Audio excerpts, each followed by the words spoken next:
हाम्रो सभामुख पनि व्यक्ति हेरेर आफ्नो प्रस्तुति दिने गर्छन्।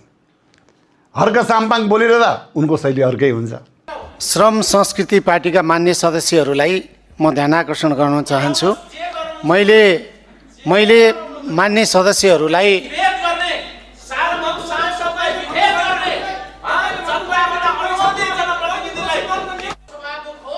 मान्य सदस्य एकहोरो बोलिरहनु भएको छ। मान्य सदस्य हर्कराज राई, तपाईँ निरन्तर एकहोरो बोलिरहनु भएको छ। म केही भन्न खोज्दैछु, धैर्य गरेर सुन्नुहोस्। जे होस्, हाम्रा सभामुख डिपी अर्याल कहिले गरम बन्छन् त कहिले नरम। रासोपा सांसद रीमा विश्वकर्मा बोल्दा होस् वा राप्रपा सांसद खुशबु ओली बोल्दा नि किन नहोस्, सभामुखको मन्द मुस्कान हेर्ने लायकै हुन्छ।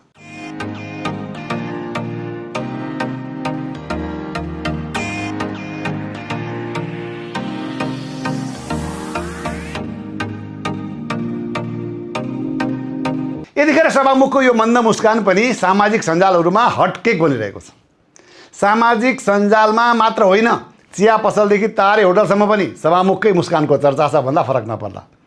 सभामुख डिपी अर्यालको त्यो दन्ते मोहनी मुस्कान यति भाइरल भइरहेको छ कि यदि हाम्रो देशमा स्माइल अफ द इयर भन्ने कुनै अवार्ड हुने भएको भए नि, त्यो अवार्ड यो वर्ष सहजै सिधै सभामुख डिपी अर्यालकै पोल्टामा पर्थ्यो होला, होइन त? त्यसो त मुस्कान सभामुखले एकतर्फी मात्र दिएका छैनन्, बोल्ने माननीय सांसदहरूले समेत त्यसको प्रत्युत्तर मन्द मुस्कान सहित फर्काएका छन्। यतिसम्म कि आफूले बोलिरहँदा माइक काटिन्छ तर पनि उनीहरू आक्रोशित हुँदैनन्, प्रसन्न मुद्रामा मुस्कान साटासाट गरिरहेका देखिन्छन्।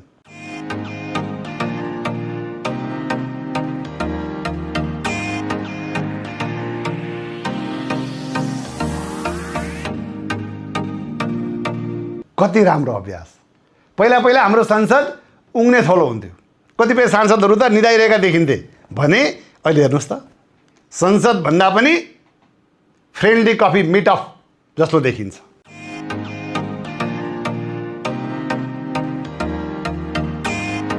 जे होस्, संसद भवनभित्रको यस्तो रमाइलो कुरा गरिरहँदा त्यही संसदभित्रकै अर्को पनि एउटा डायलग यतिखेर भाइरल भइरहेको छ।